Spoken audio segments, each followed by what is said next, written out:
Hi again. Here's our third problem, again which determine the stationary value of this function, and then we need to analyze its nature. Well, this simplifies to give us 2x squared minus 5x minus 3. Our first derivative, dy dx, this is equal to 4x minus 5.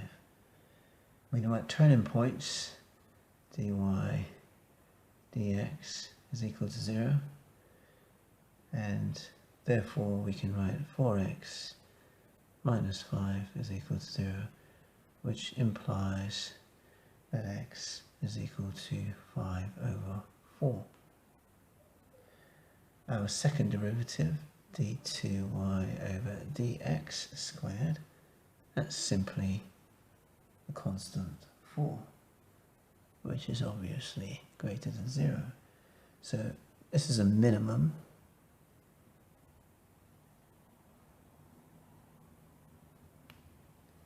and it occurs at the value y. We'll substitute x as 5 over 4 into the equation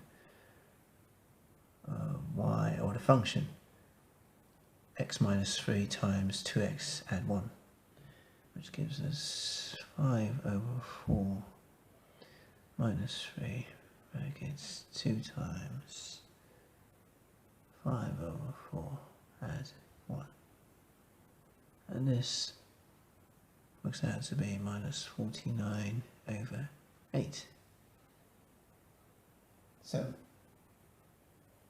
we have a minimum,